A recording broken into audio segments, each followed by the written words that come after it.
Hello, everybody. Thank you very much for your patience while we figured out the technical side of our meeting today. Welcome. Welcome to today's topic, which is both on the policy agenda, but also on the science for policy agenda, very high in the discussion and also in the concerns about how we best inject expertise and evidence into policymaking. We will talk about expertise and evidence in regulating artificial intelligence in the European context. And we have with us today Christina von Bergen, who's a visiting fellow at the moment at the Robert Schuman Center. At the Robert Schuman Center, she's a former Romanian State Secretary for Justice and has built different diplomatic and political positions at the Ministry of Foreign Affairs of Romania and of Luxembourg, where also she was engaged in the pre-accession negotiations of the Western Balkans. So both very, very experienced academic and person engaged in policy framing and policy making. So both sides are not unfamiliar to you. Christina, you're a senior expert of the European Commission and recently, I assume, engaged very much in India with the Society for Artificial Intelligence and Law, but also with the Indian Women's Indian Chamber for Commerce and Industry. So very much hands-on stakeholder engagement and policy development. You have a doctorate in cyber consumer law and unfair trading practice, University of Leiden and Queen Mary College of the University of London. So basically also your own expertise and research and academic profile links to what your current expertise in providing evidence and expert advice to institution also represents. Your focus on digitalization, artificial intelligence, European digital law, comparative aspects of AI law, but also recently Russia's cyber war in Ukraine and the direct impact of artificial intelligence on impact and intersections with other aspects of foreign policy and security policy, which I guess is really, really important geopolitically. You're also a leading expert on human-centered approach to the regulation of cyberspace and artificial intelligence, which I think in your presentation will also shine through. Christina will talk to us today about an area that is really, really interesting and important, not only because it is regulating an important policy area that for the decades to come and for the future will have an impact on societies, but also on human existence as we see the area of artificial intelligence more and more developing.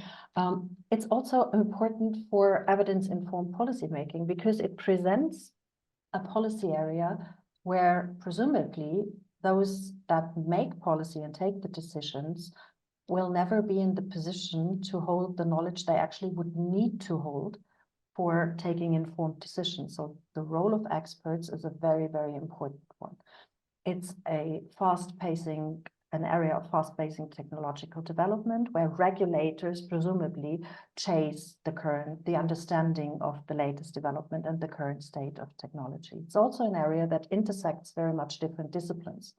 And the way, Christina, your CV and your academic profile intersects different topics, the overall area also intersects different scientific disciplines and interdisciplinary, multidisciplinary understanding of science advice is very important. So we talk about data science, technology, but we also talk about engineering, mathematics, ethics, cultural studies, philosophy. So it's a very important question how we can best design a multidisciplinary science advice that on a holistic perspective informs regulating artificial intelligence and related technologies sufficiently. Another point is evidence literacy. So how do policymakers understand the evidence that they require, that they need, and how they request it, which is interesting because as for those that provide evidence, we also have the competition in between scientists, experts, and industry. So potentially also evidence that might lean to a certain interest, a bit of a shadow of mis and disinformation, where evidence literacy is even more important. So Christina, with that, I thank you very much that you joined us today to talk about not only the topic, but also your idea of a digital society observatory that could help policymakers understand the evidence at hand and the society also to become literate in artificial intelligence and the impact on their own lives.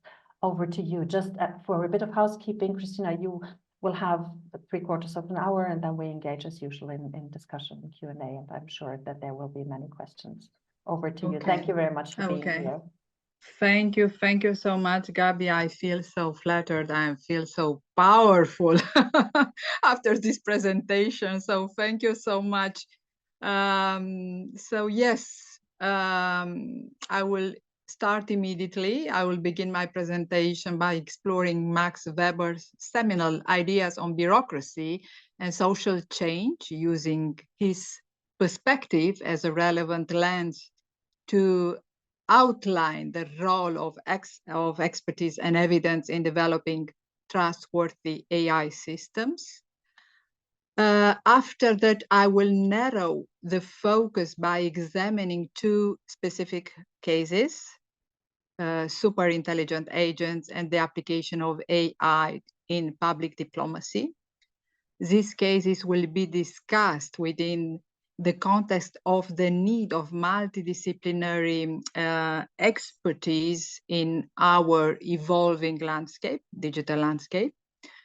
Following this, I will provide an overview of a AI Act and of the European Declaration of Digital Rights as mechanism for deploying expertise and evidence in the development of trustworthy AI. I will not go too much into details because I have already I had already a few conferences at EUI on the AI Act and on the major institutional aspects. So I'll try to focus only on the aspects related to our topic today. After that, based on my multidisciplinary expertise, I will continue my presentation by proposing some practical solutions to the European Commission aimed at ensuring the successful implementation of AI Act. I will outline my research on developing on a strategic plan to build digital capacity within the European Union. And I will complete my presentation by highlighting the importance of establishing an observatory for digital society. In my view, this observatory could monitor European digital rights in the light of the emerging digital market legislation. It will ensure that these rights are upheld and adapted in response to the new technological advancement. So let's start with something very general. I'm wondering, do you remember this scene in the Matrix, or where Morpheus shows Neo the real world on a TV, warning of the consequences of unintended, unchecked AI development? I don't know if you have seen the Matrix. Well, I have asked my children. It seems that is now part of the program in the college. But okay, Morpheus said, and I'm quoting.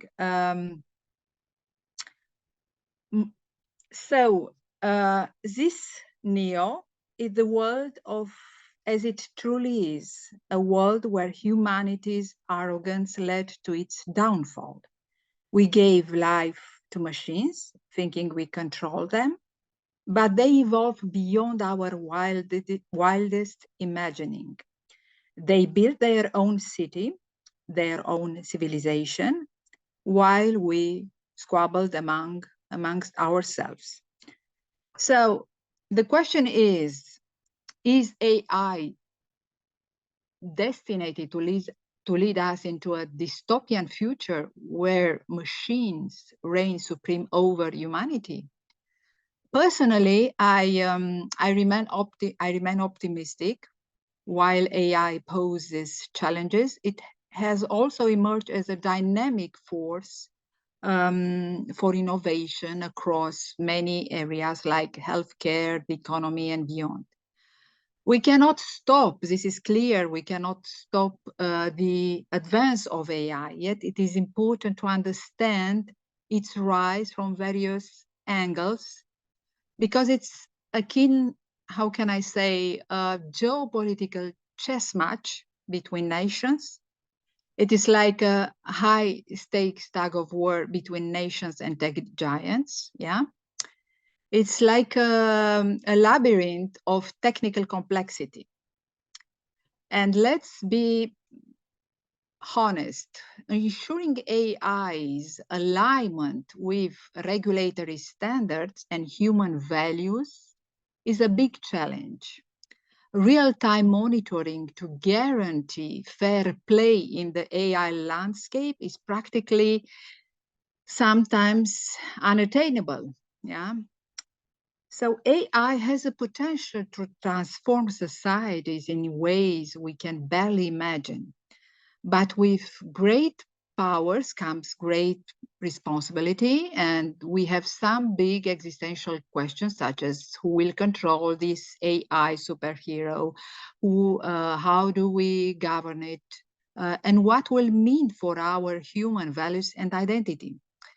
So to tackle these mega size questions, scientists practically they have been waving their flags and they crying for regulation, suggesting that we bring in experts from all fields and play nice through this kind of AI sandbox.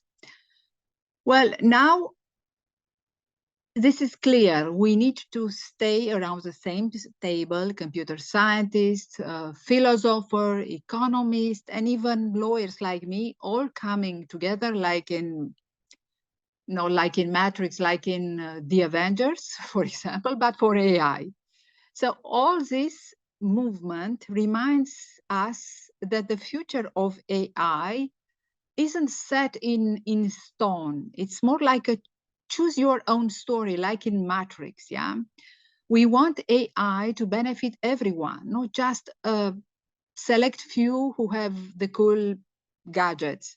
So AI forces us to think the legal, economic, and social impact frameworks that will help us to consider its impact. So as Martin Heidegger said once, technology shapes our understanding of the world, yeah. Okay, but since we are in the context of a Max Weber seminar, let me try to explain the relation between Max Weber philosophy and our topic today, which is about expertise and evidence, yeah. Weber observed that modern societies are becoming increasingly rationalized, with bureaucracy playing a central role. AI can be seen as a further extension of this rationalization. AI systems can automate tasks, they can analyze the data objectively, and potentially make decisions based on predefined rules. So the AI Act and the European Declaration on Digital Rights, yeah, address ethical consideration in the development of AI, reflecting namely on the potential dehumanizing effect of technological advancement. By putting emphasis on accountability, transparency, and the protection of human rights, this regulation aligns with Weber's call for ethical responsibility in modern governance and decision-making process. So Weber also warned of the iron cage of bureaucracy, yeah? where rigid rules and impersonal systems could stifle, the creativity and human connection. And there is a concern that AI could increase this further automating task and potentially leading to a society where human interaction is minimized. Yeah. Even more, Weber also identified 3 sources of legitimate authority: tradition, charisma, the legal rational authority. Well, the increasing use of AI in decision-making process raises questions similar about who controls these systems and their legitimacy. Will AI algorithms become a new source of authority, requiring new forms of oversight? So the AI Act lays down clear rules and requirements for developing and deploying AI technology. It's all about transparency, accountability, and ethical consideration. But, well, let's be honest, translating these noble principles and rules into tangible outcome is difficult. And we can wonder how we can ensure that these AI systems comply with these regulations, as well as with industry standards and best practices. So similarly, the European Declaration on Digital Rights and Principles put emphasis on the importance of protecting fundamental rights in the digital area, such as privacy, data protection, no discrimination. So in this context, evidence-based approaches are vital for assessing the impact of digital technologies on individuals and society, as well as for evaluating compliance with this principle. It is crucial to activate this declaration, which currently remains like a dormant document. So to continue, I would say that, namely, this is a reason for which the creation of a digital society observatory could play a role in systematically examining the respect of digital rights at the light of the new digital legislation, which we know very well is more than an AI Act. It's more than Digital Market Act or Digital Service Act. There are many other areas, sectoral, DORA, and many, even the space is regulated from an AI perspective. Okay, so, but let's now continue and discuss about this kind of super intelligent agents, yeah? So because we currently face a challenge in discerning the respect of our digital rights amidst legislation that establishes guardrails for AI development.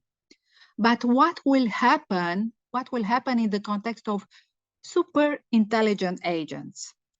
AI, we know, it might remain opaque in its decision-making processes, and human expertise will be necessary to understand how AI arrives at its conclusion, especially in critical situations. Yeah? So additionally, data quality and potential biases need also to, we need to ensure that we have the ability to check that. And we need to ensure that AI does not amplify existing social inequalities. And when examining the AI Act, it becomes evident that the Act continually emphasizes the need of expertise. For example, developers are required to leverage human expertise in technical, legal, and ethical areas. Yeah. Developers need to ensure data quality and rigorous testing to produce trustworthy AI models. So in a certain way, this all demonstrates that this legislation is future-proof legal framework. It means that the rule and principle can adapt as AI capabilities evolve. And in this context, human oversight will remain essential to ensure AI development aligns with human values, maintains transparency, and avoid perpetuating biases, yeah? So, however, we must consider the potential risk of AI in the case of surpassing human intelligence. Such an AI could manipulate us to serve its own goal. And yes, super intelligent AI might seem like science fiction. However, experts like Hinton, Musk, Sam Altman, all they believe it's a very real possibility, since AI is constantly evolving and its capabilities are rapidly growing. So there were also some views saying that we can install a kind of kill switch that could be implemented to disable a dangerous AI. But what if AI becomes so persuasive that it convinces us to not use it? Yeah. Also, I remember seeing recently an interview with Hinton, one of the experts in AI, artificial intelligence, who suggests that a good scenario for AI development is when everyone would have a super intelligent assistant that understands their needs and goes perfectly. This super intelligent assistant can negotiate and collaborate with each other. So I have a super intelligent agent, you have a super intelligent agent, so let's negotiate, let's discuss. But all this, it could lead to a cool interaction, in his view. It could lead to a cool interaction and a problem solving, yeah? For Hinton's, this is the ideal vision of super intelligent development and the future of AI. But I'm wondering, would you like to count on a super intelligent assistant to manage your personal life? What might be the risk? Yeah, and of course, there are a lot of risks if we think, for example, to control independence. Who controls a super intelligent assistant? Would they become so ingrained in our lives that we lose autonomy? The risk is also about misaligned goals, yeah? Even benevolent AI might misinterpret our desire or have unforeseen knowledges and consequences. And if it is super intelligent, that means that, of course, it can have control on us. It can pursue their own goals, potentially harmful to humanity. We don't know. Well, this year we celebrate Kant, and you might remember that Kant defined enlightenment as the ability to use one's own understanding without relying on another's guidance. Yeah, he famously urged people to sapere aude, so dare to think. Yeah. And considering this perspective, we can see a potential danger in relying on solely super intelligent artificial intelligence for information and decision making. Social agents can be, of course, helpful tools, but sometimes they can hinder independent critical thinking, which is so important for our humanity. So the nature of expertise, I was telling all these stories about super intelligent agents and so on, and Matrix, because you can see that the nature of expertise will continually evolve along the advancement of AI. With technical and technical proficiency will be so important, yeah.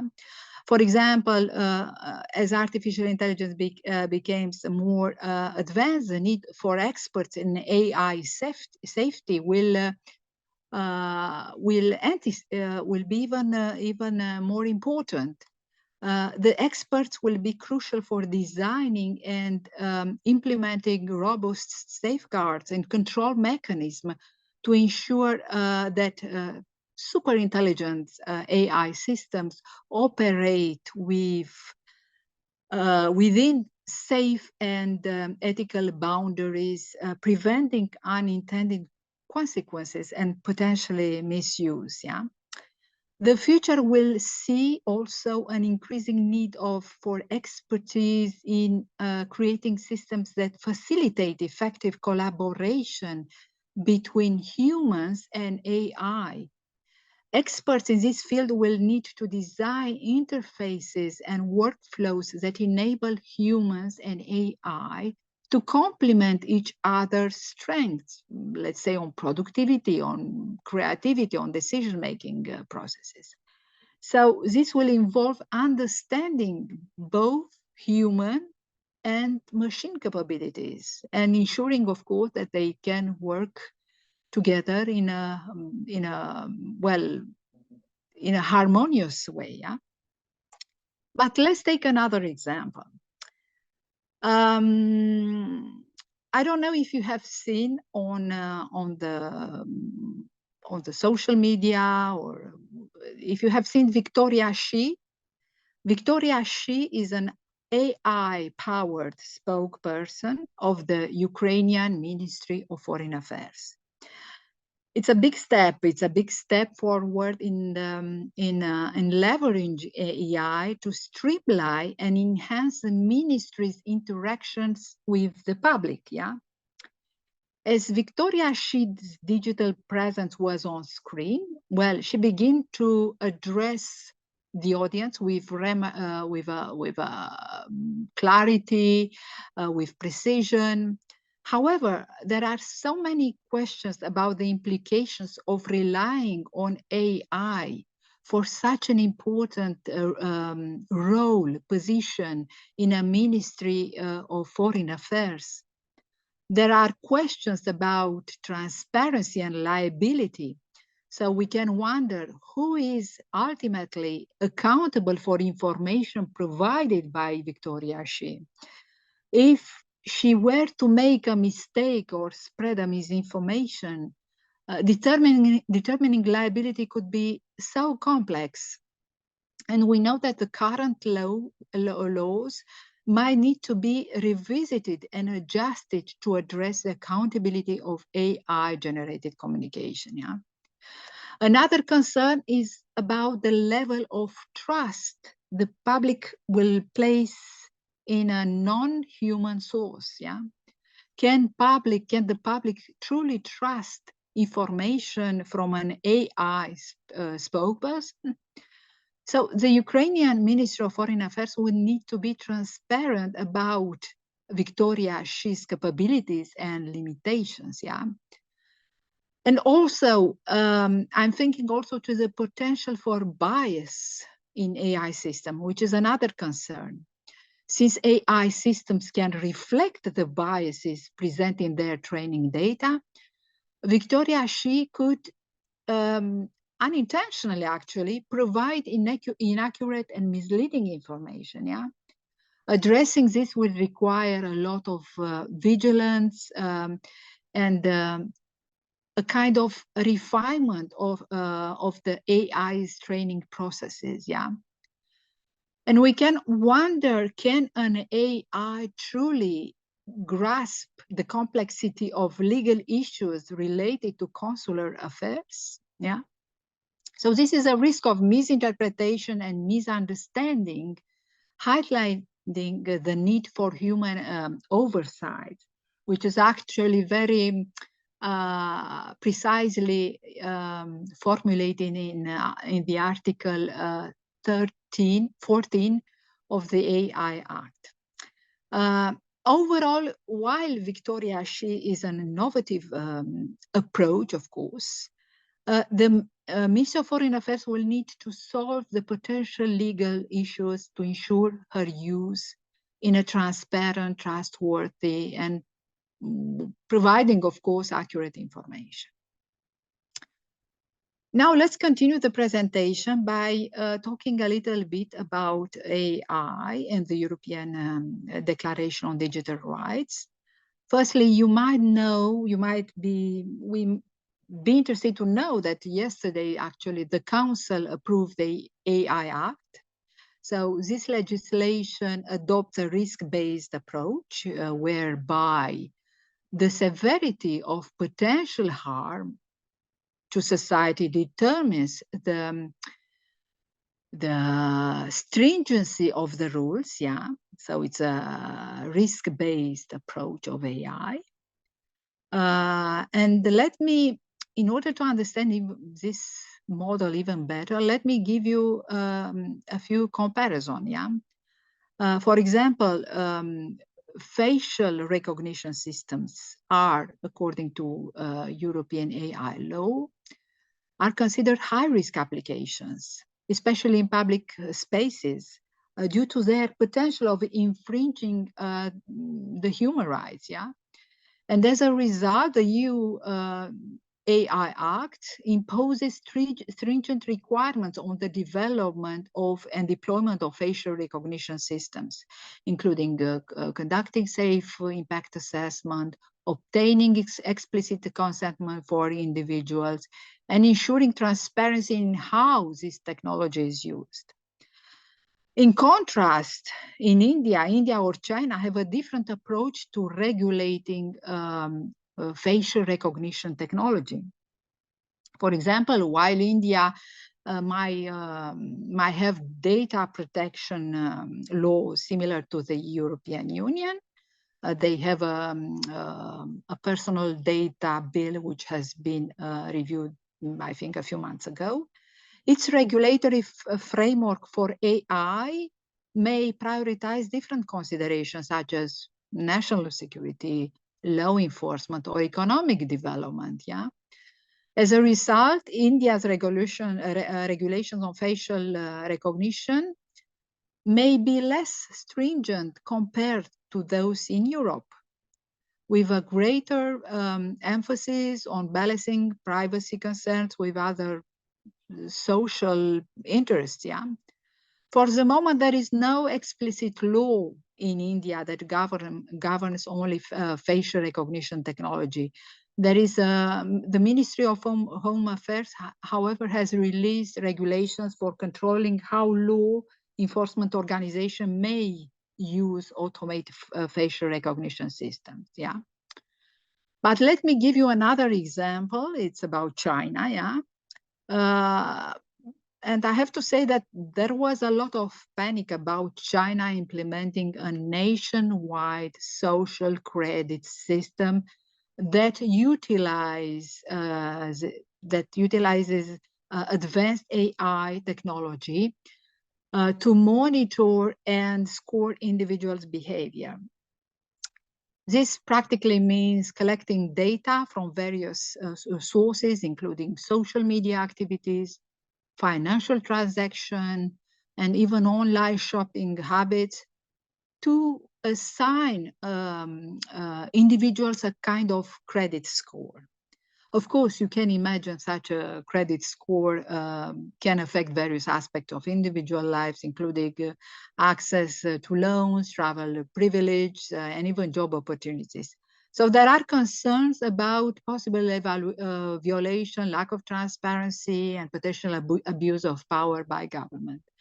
So now let's demystify a little bit this information. It's true that China's social credit system currently consists of various unconnected rating systems managed primarily by central and local bodies.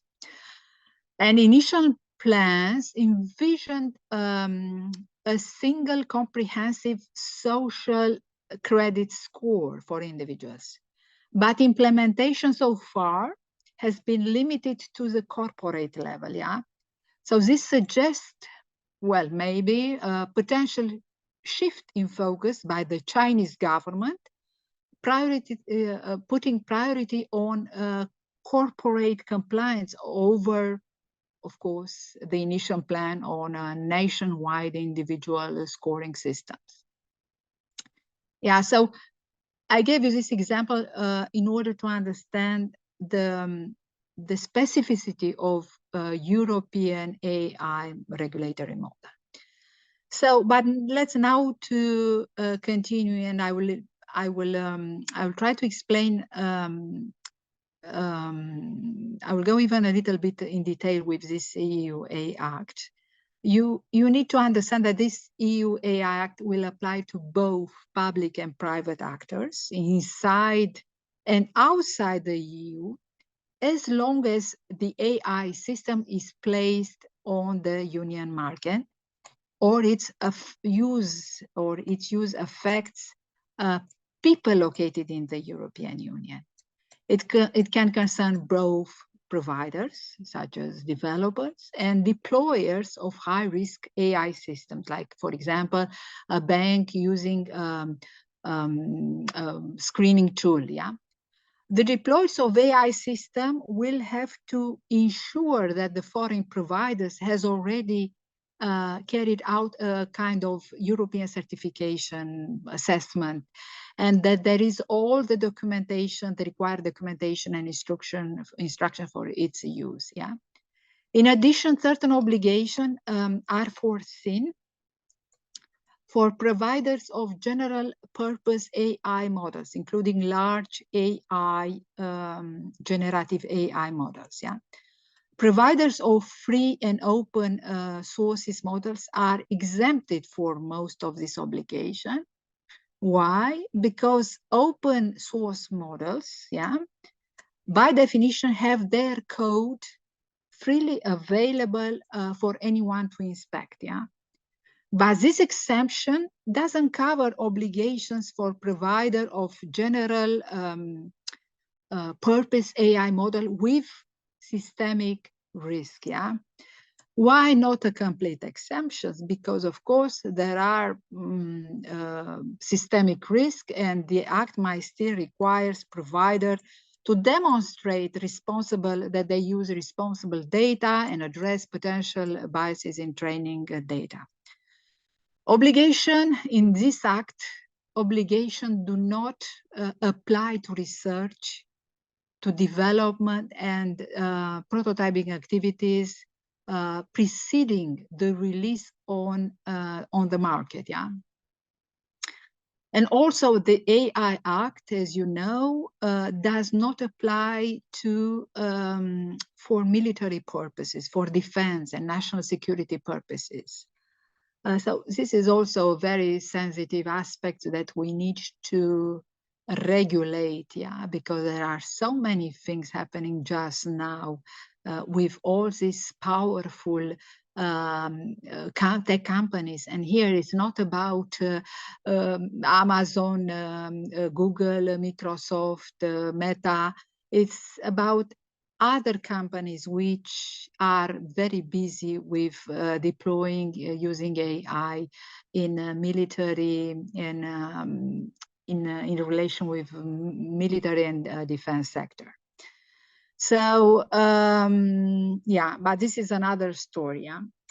So we have this kind of risk-based approach. I will not get too much in detail. So we have unacceptable risk, AI that is against the EU value, because we violate fundamental rights, it needs to be banned. So we have social scoring for public and private purposes. We have the exploitation of vulnerability of person, use of some subliminal technique, yeah. We have real-time remote biometric identification. We have biometric categorization of individuals. We have emotion recognition. All these systems are abolished. We can use it only for medical and safety reasons. For example, monitoring the tiredness level of a pilot, yeah. So this legislation states in contrast to practices in countries like China, where individual predictive policing and emotion recognition in workplace and education institutions are not uncommon, bearing medical and safety-related exceptions such as monitoring a pilot fatigue levels, you know. So in contrast, AI adopts a risk-based approach, ensuring that AI is developed in line with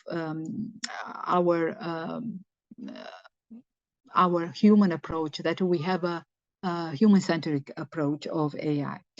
So we have also AI under a second category, which is high risk, and high risk can be critical infrastructure, transport that could put the life and health of the citizens at risk. We have education and vocational training that might determine the access to education and professional courses of someone's life, scoring of exams, for example.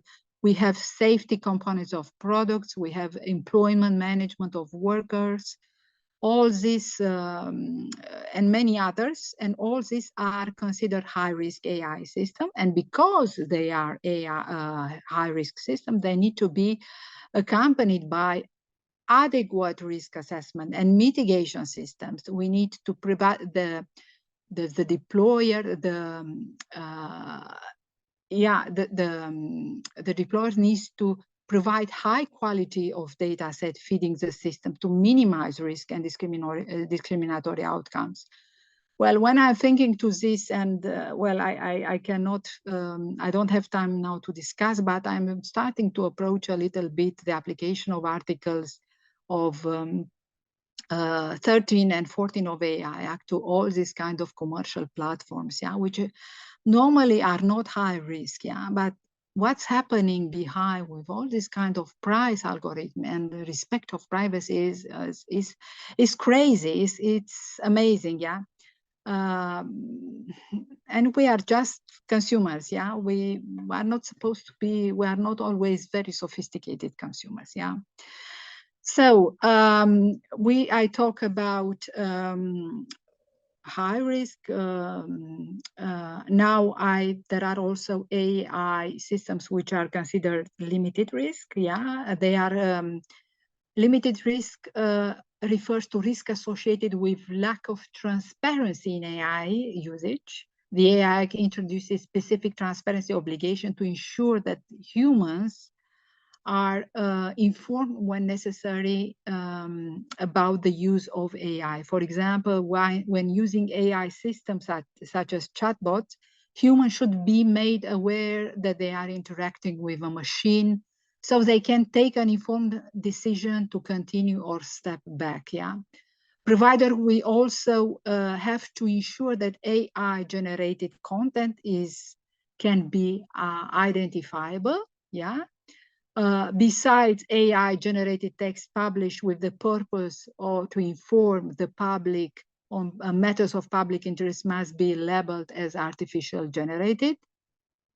So this applies to audio and video content constituting related to deep fakes, because you know very well that the EU AI Act does not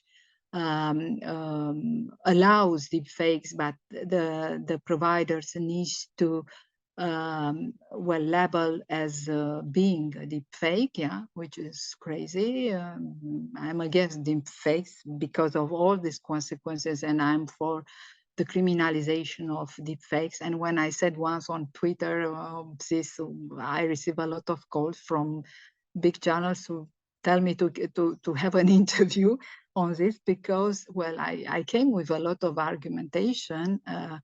I don't believe that deep fake should be allowed. It's not necessarily about creativity. It's about, I don't know,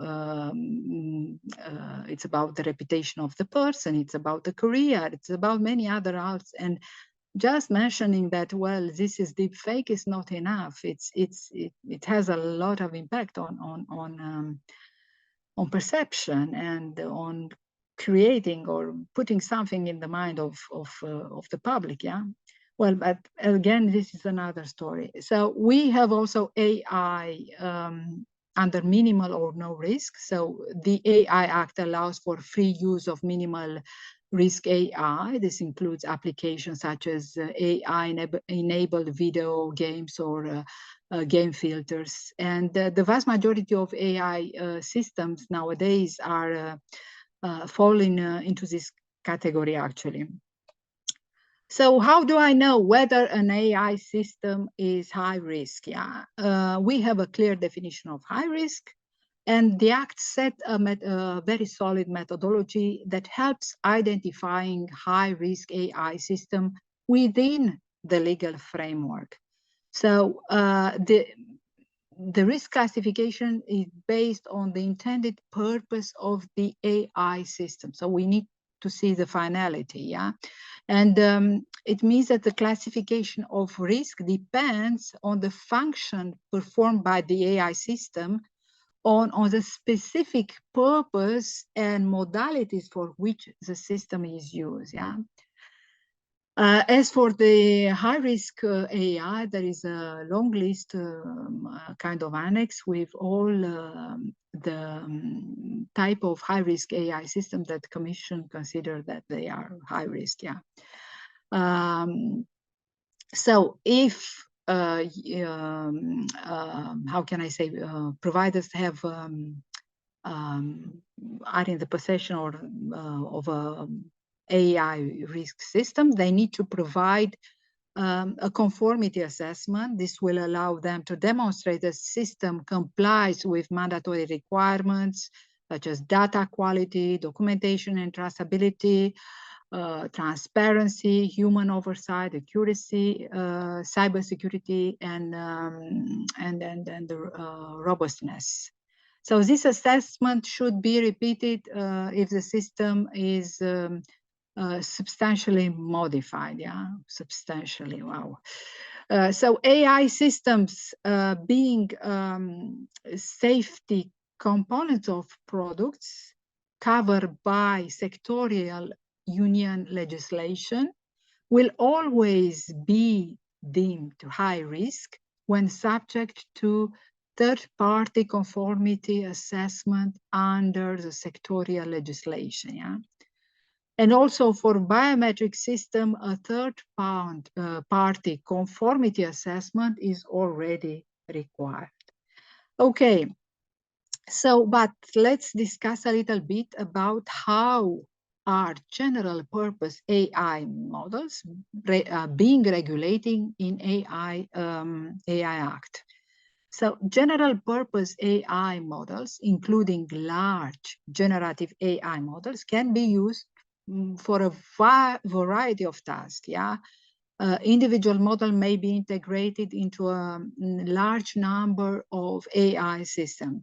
So it is important that a provider wishing to build upon a general purpose AI has all necessary information to make sure that this system is safe and compliant with AI system, yeah?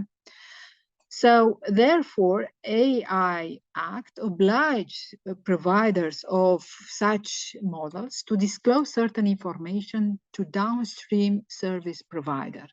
Model providers additionally need to have policies in place to ensure that they respect copyright law. So providers of models with systemic risk are therefore mandated to assess and mitigate risk, report serious incident, conduct state-of-art tests and model evaluation, ensure cybersecurity requirements, information on the consumer energy and of their model. So for this, they are asked to engage with the European Commission, because European Commission will need to draw up a code of conduct as the central tool to detail out all this philosophy against behind AI large systems. Yeah. So okay, we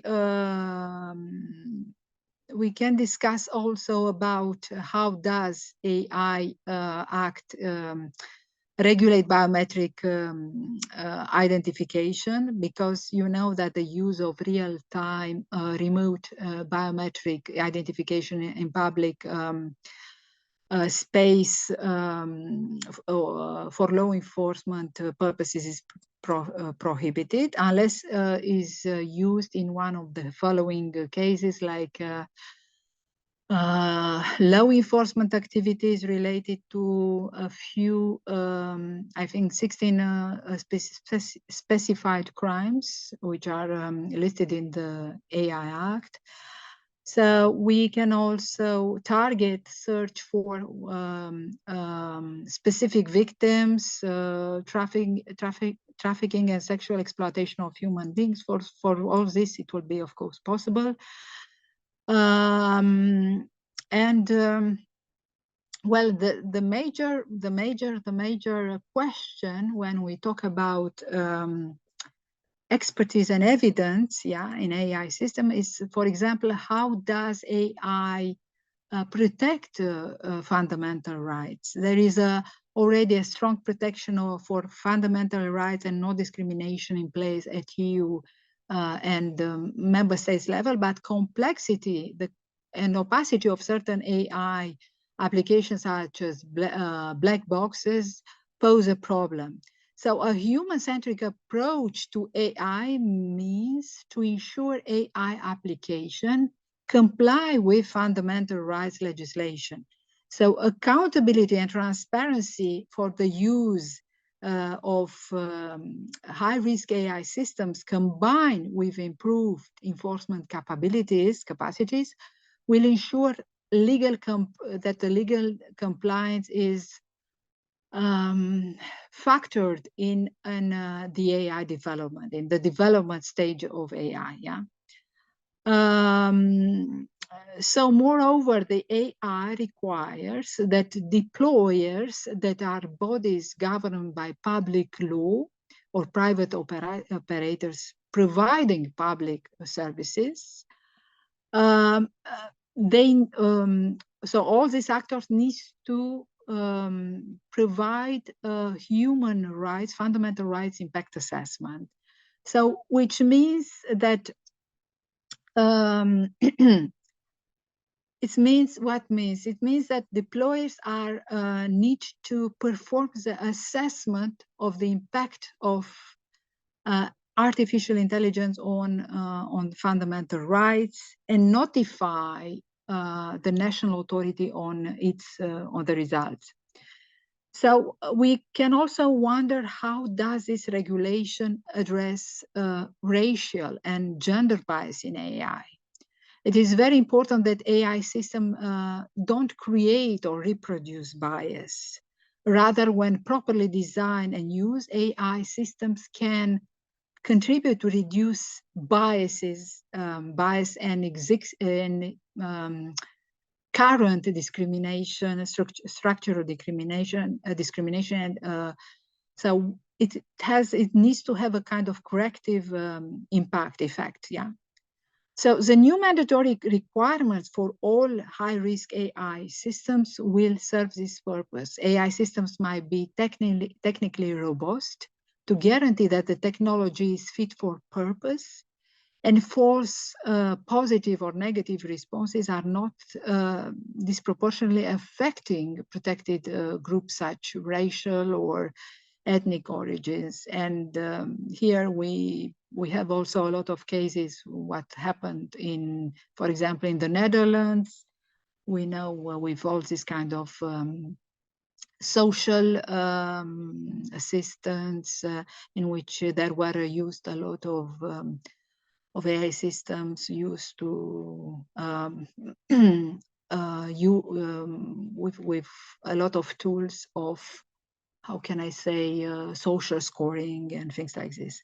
So, but okay, so to come to our topic, high-risk systems will need to be trained and tested with sufficiently representative data sets to minimize the risk on unfair biases embedded in the model, and ensure that this can be addressed through appropriate bias detection, corrections, or other mitigating measures.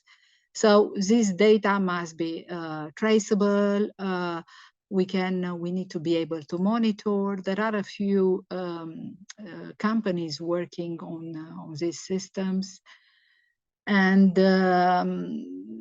this is quite complicated because they use, but this is quite technical. I was very curious to go further, and but I don't think that this is we have time to discuss just now into detail. But well, there are very complicated systems that monitor the quality of data. So compliance system before and after the AI systems are placed on the market will have to ensure that these systems are regularly monitored and potentially risks are promptly addressed.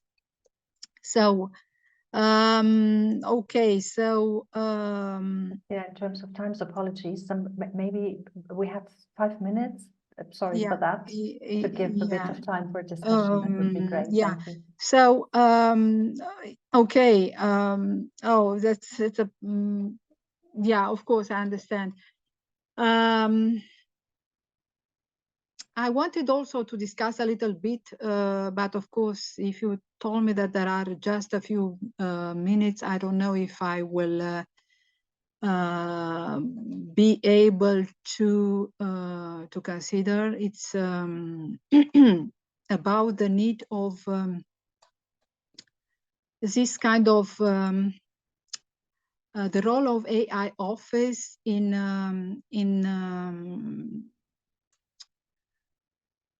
influencing at the international level. For example, we can talk about this because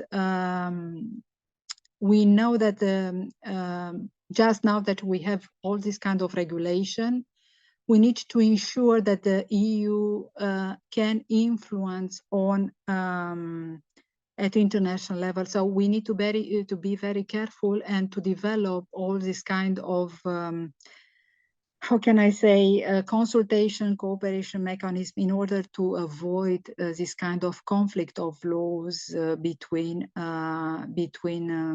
different countries. And this will be even more complicated if we consider, for example, the future of trade, which will be very much focused on international agreements on data and things like this. I also would like to say that a very important aspect of our topic today, it's about building digital competencies. And I think that we need to, we can imagine short-term strategies, long-term strategies. We need specialized training programs on key areas like cybersecurity, data privacy. So these programs can quickly upskill professionals to meet immediate needs. We need also to remote certification in relevant areas in order to validate expertise and enhance employability.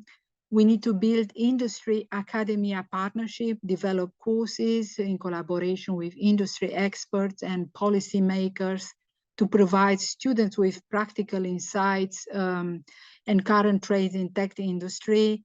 We need internship and fellowship programs. We need professional development for existing workforce. We need cross-disciplinary training, encourage professionals from technical backgrounds, different technical backgrounds to attend policy workshop. And of course, we need long-term strategies. We need to integrate tech policy in enforcement topics into the curriculum of computer science, law, and public policy programs. It's also important to ensure that the curricula is updated, regulated in order to include all these kind of emergency theories. We need to, to work also at international level to promote international collaboration on tech policy education and research. So, and I would like to conclude with a very important topic, which in my view, it's about, I would suggest the creation of a kind of observatory for monitoring the respect of digital legislation. And this should be in addition to European AI office. I think that the establishment of this Digital Society Observatory will be a significant step for monitoring digital rights, yeah, as they are enshrined in the AI Act or European Declaration of Digital Rights. So because after years of neglecting the online market, we need to recognize that we are desperately trying to catch up. So now we have regulation, yeah? So European Union has worked on laws that will improve digital rights by classifying AI according to risk levels, by requiring platforms or companies to distinguish between deepfakes from real elements, yeah, by blocking illegal content. So regulators are promising Europeans that this legislation can prevent the worst abuses. So, but the company do not always have an idea about how this regulation may be implemented, yeah? So the mission of an observatory for monitoring rights could be focused on safeguarding, promoting digital rights across the European Union. It can be focused on to ensure that digital transformation respects and enhances fundamental rights, fosters inclusive and fair access to digital technology, upholds the highest standard of privacy, transparency. So there are a lot of core objectives, which I will not have now time to discuss. But to conclude, an observatory is so important because it can provide reliable data, models, and interpretation to guide policy and border decision-making about digital market, inspire and create best practices for governments, yeah? Sometimes it will be difficult because how to see if there is a problem of human or civil rights, copyrights, or competition law, privacy, or data security. So, but this observatory will be a real challenge in supporting the online monitoring of e-market, yeah? I think that, of course, in AI, anticipating that there will be, we need to anticipate that there will be a kind of escalating demand for experts to actively engage in public discourse and contribute to policy formulation. And we need to be prepared for this. We need, let's say, to think about our shortcoming in effectively conveying, you know, the arguments for protection of digital rights. So I think that, and this is my last sentence, I think that the Digital Society Observatory could serve as a platform for experts to share knowledge, fostering a better understanding of AI among the public. And it also can help EU member states to take proactive steps to implement this AI regulation. So thank you very much for being patient. No, thank you very much. We were glued at the screen, actually. That was such a passionate and informed discourse about the problems that actually such an observatory that you propose could solve, because it could indeed, and that is, I think, what I take from your presentation. One thing is that we are in the phase of developing an idea of what a multidisciplinary approach to science advice for the area could mean. Yeah, because that's true. It seems that currently, and you alluded to that when you spoke about human agency and autonomy and the drivers of development, it seems that we are currently having, with some of the disciplines that are important, like philosophy, ethics, law, a bit of a postponed approach. While they should actually antecedently work on framing the area, they seem to run after the developments. And that's an interesting takeaway from your presentation, that the expertise that is needed is actually one that is very much influenced by technology and technological development. You used the word catch up, and that was actually the first word that I scribbled down for the summary. Actually, one sentence that is tattooed on my brain from your presentation, which is a bit scary for me because it really touches upon our own work. If we think about the impact generative AI could have on research and academia, on our own field, we basically could end up in a situation where AI-generated knowledge is injected to regulate AI. So basically, we could end up in a situation of self-regulation. It's a very vicious circle. I agree. I agree. And so I don't think that I think oversight, human oversight will be always important. But just now, the last day I have examined a little bit all this kind of algorithm things, and I've tried to, how can it get used with all this technical information. And actually, I have to tell you that I have prepared my presentation for today was supposed to discuss this. And after when I reflected a lot and I said, no, I cannot start, it's too complicated.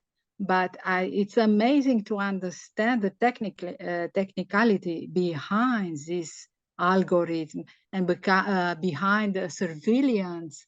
When simply booking, I don't know, a trip on booking and doing very small things which are not normally under the AI Act, they are not considered at high risk, yeah? But nevertheless, when I have seen, because I work with some engineers and they have explained me, IT people, they have explained me how it works, and all these kind of companies, I'm sure that if I'm telling you the name of a few of them, you will not be aware, but they are so important. They have a terrible force, market force to determine, to have impact on our behavior.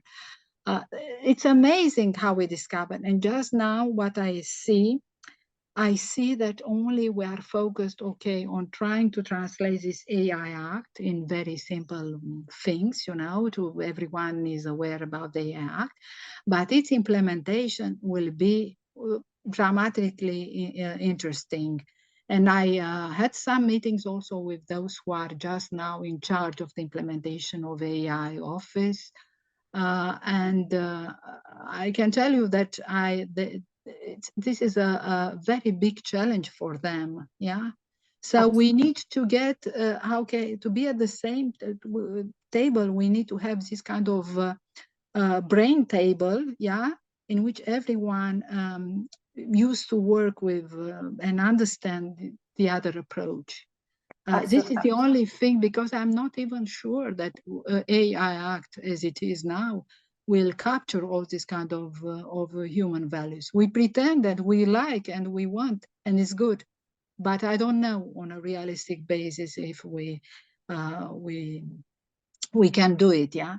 Yeah, and so this kind, so this kind of observatory, of course, I have to tell you that I have discussed a lot with Pierluigi about this observatory. So we have different approaches, but in my view, well, I'm trying to focus to direct this kind of observatory on just monitoring human rights and approaching. So it's not a sector, it's from the perspective of digital rights. So yeah, but this is again a very complicated topic. So I will not continue now. With that, great. We have Cristina, sorry to interrupt. We have Konstantinos with a question. Yeah, please. Thank you. Can you hear me? Yes, we can. Thank you very much for joining. Thank you for your presentation. It's very illuminating indeed. As you correctly pointed out, the AI Act, which purports to protect us from adverse effects of the AI itself, does not apply to the military sector. Nevertheless, we can safely assume that a lot of developments that we don't know are being developed in this sector, and they are being applied actually, not only within the EU, but outside the EU. And I'm sure that there is no overseeing of such technologies. And I can understand that even adversaries, economic or military adversaries of the EU, maybe using it even in peaceful times in order for espionage or other activities. So the question is, how can such incidents actually degrade the value of the AI Act, which of course it's very valuable in peaceful times in the civilian case, but when it comes to other cases, it may pose problems. And evidently, there are lots of platforms that are supranational, satellite constellations or other platforms that are actually platforms filled with sensors. They create enormous amounts of data, and this data necessitate the use of AI technologies because otherwise you cannot make any sense out of them. Therefore, who oversees these things, and how secure can we be with such platforms, even in peaceful times? Thank you. Yes, yeah. So this is more a reflection, and I fully agree with you, because just now the frontiers between civil and military purposes on AI are quite, how can I say, blurred. So, and this creates a kind of, how can I say, the big power of big tech, yeah? And we need to, and some member states, we know very well, they don't regulate this big tech. Well, they regulate it in a soft way, or just in order to show, alliance with some principle at the international level. But in reality, they use these companies, they use all this technology in order to prepare themselves for, I don't know, security, defense issues.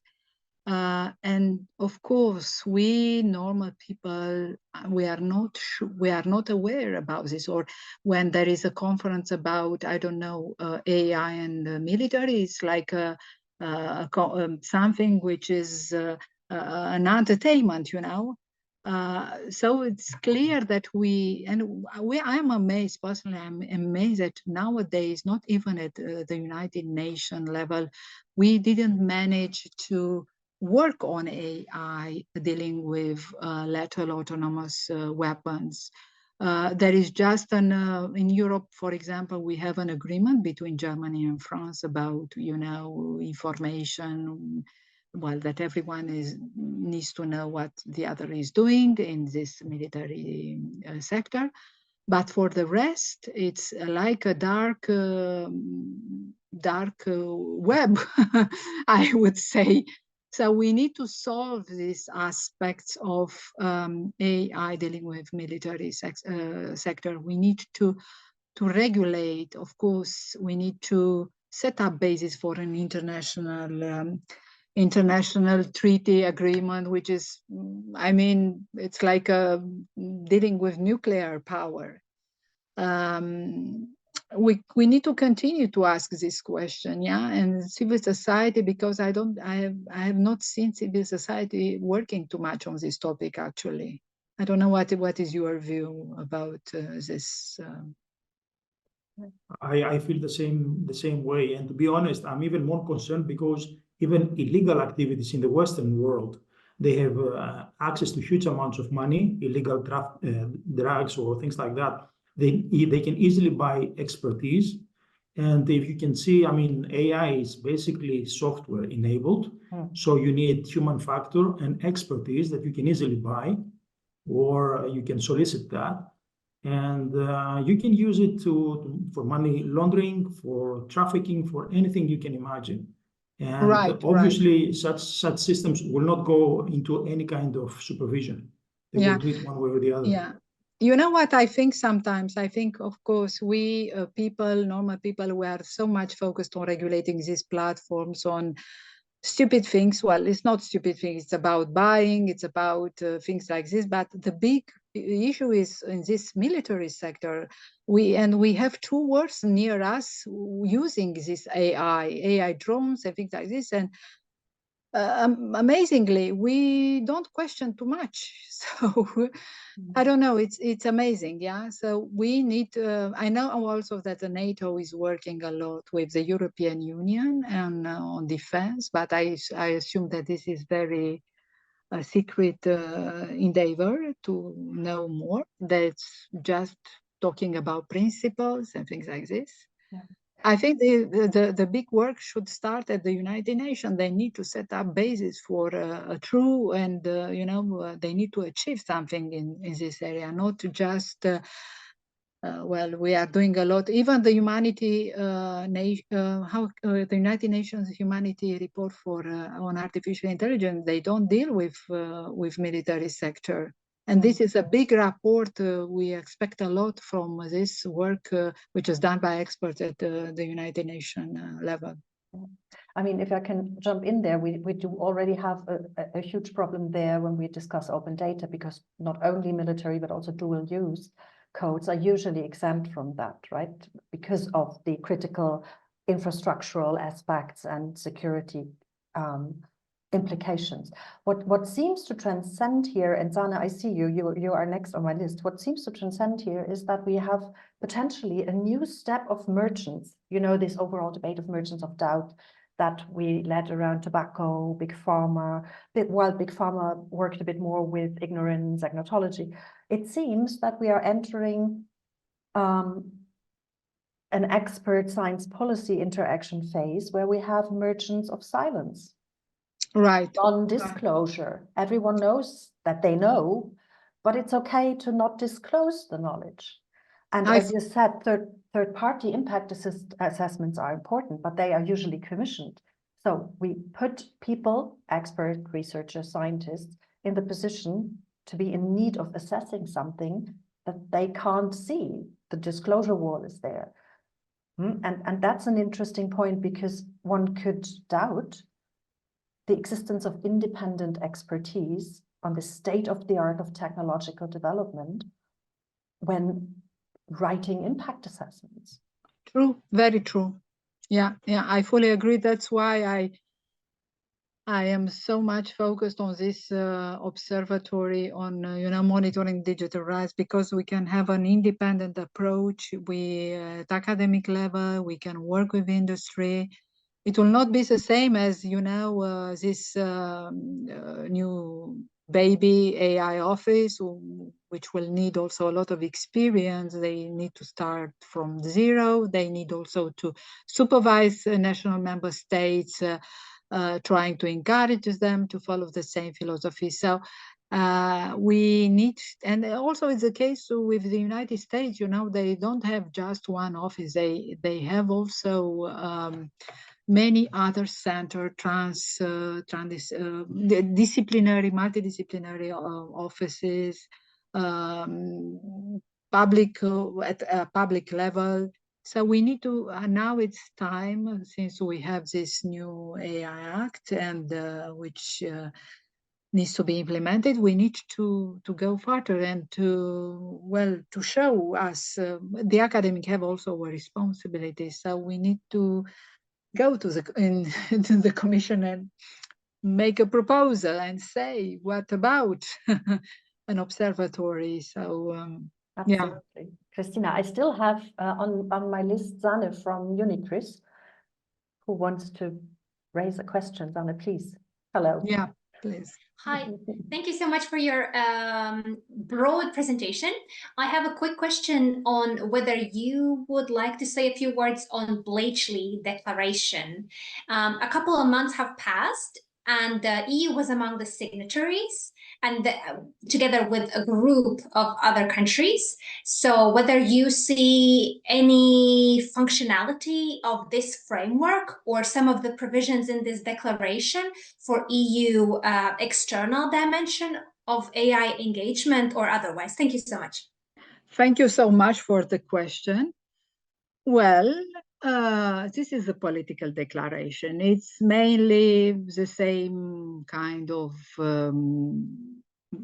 human-centric approach of AI, it's the same promise that everything will be done according to the principle of, trustworthy AI. But when I have discussed, I met in India the director of this institute who drafted, the team around him drafted this declaration. And at that time, it was in December last year, and he told me, oh, we are not going to regulate AI because we don't want to stifle innovation. But in this case, what is the objective? I mean, the declaration was just a political declaration to show alignment with the European Union. But of course, if you are looking to the current situation, just now, Brexit and so on, the alliance between UK and United States, because they are working actually on military issues together. I don't know if you, for example, immediately after the last Trade and Technology Council which was in Belgium on 5th of April, after that, the United States concluded with us a kind of memorandum of strategic partnership between the European AI Office and our homologue in the United States Institute of Safety. And after that, they concluded an agreement with UK on what? On working on military aspects, AI and military aspects. So the short answer to your question is just a political declaration. And that's why I'm so motivated to reenact our European Declaration on Digital Rights. Because let's be honest, it's just a declaration. It doesn't have any kind of force. But there are so many things mentioned in this declaration, our declaration, that if we work together to create, like we monitor our Charter of Fundamental Rights offline, we will be more credible as a geopolitical actor in the era of AI. Because let's be serious, for the moment, this is the only thing we have, the only tool, boomerang we have to build our robust AI regulatory systems and to be able to sell it to the other countries in the world. And here I can tell you that, for example, I was traveling a lot in Asia, and I had discussions with public administration in a few countries, and they told me, oh, we admire a lot your model, but we will not adopt it because we are very much focused on our local specificity, local values. And when discussing little by little, we discovered that nevertheless it's the same mentality, of course, with some nuance, yeah. So, but again, this is another story. We need to, the next step after implementing, and we need to implement well this AI Act. We need to be able to communicate well with the member states, because as I told you in my presentation, there will be in the future, a lot of new agreements. Almost all the trade agreements that will be concluding in the future will be around data, and they will be dealing with artificial intelligence. So can you imagine what will be during the negotiation when we go into nitty-gritty of AI regulations? So it's quite challenging, I mean.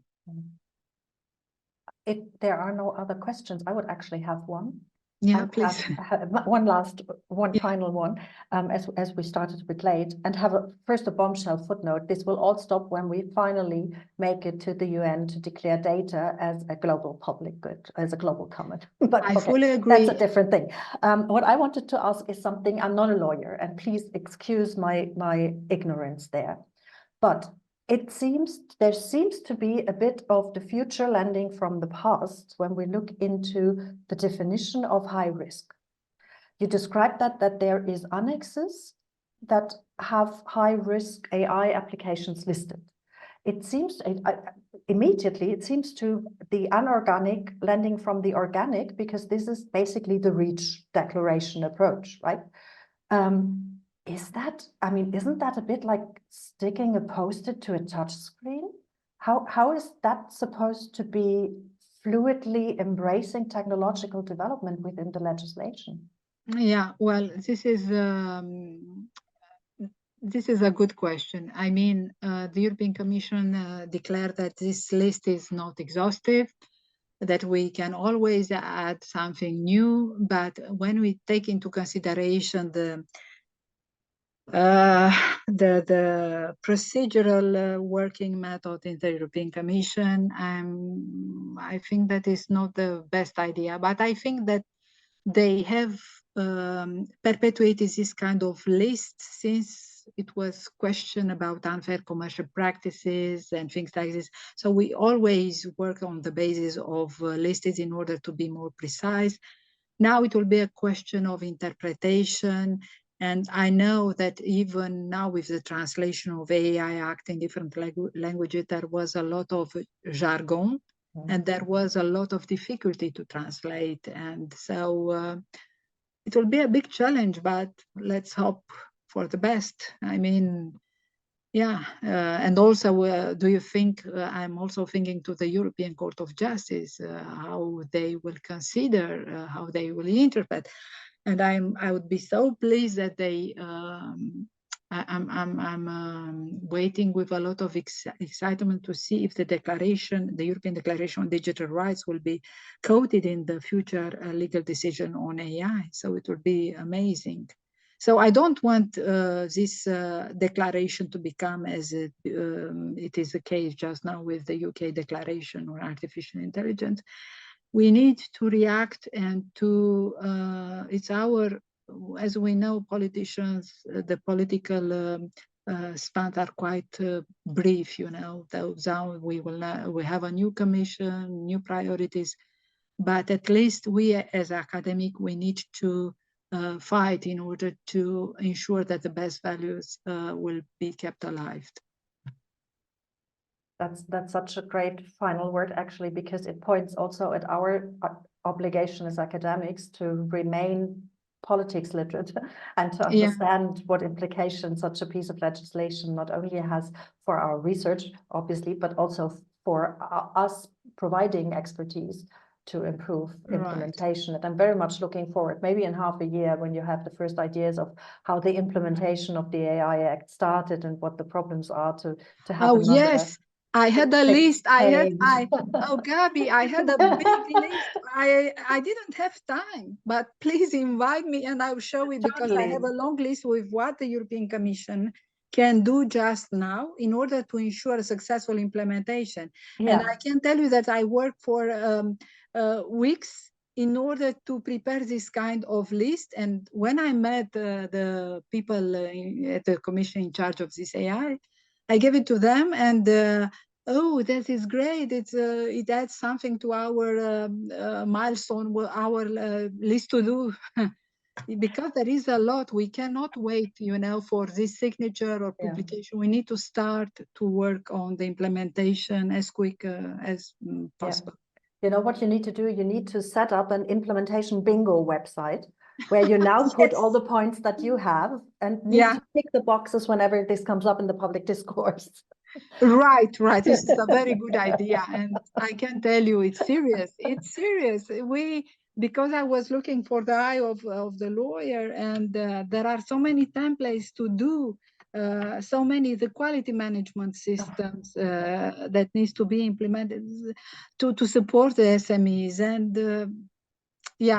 so maybe another time. Absolutely. We are looking very much forward for an update. And thank you so much for having shared your knowledge and expertise and ideas with us today. Thank you very much. I'm very grateful to Max Weber program. Thank you, Gabi. Yeah, great pleasure. Thank you very much. We will meet the next time I have forgotten the date. Oh my God, it's in June. And we will talk about the Quantified Scholar. Mira signaled what? 5th, I think. Thank you so much. So on 5th June on the Quantified Scholar, when we will discuss what measuring quality of academic output does to the academia itself. Another very interesting discussion that we will have. Perfect for Great. today. Thank you very much Thank to you. everybody, and Thank see you. you soon. Thank Thank you. you. Bye. Ciao, ciao.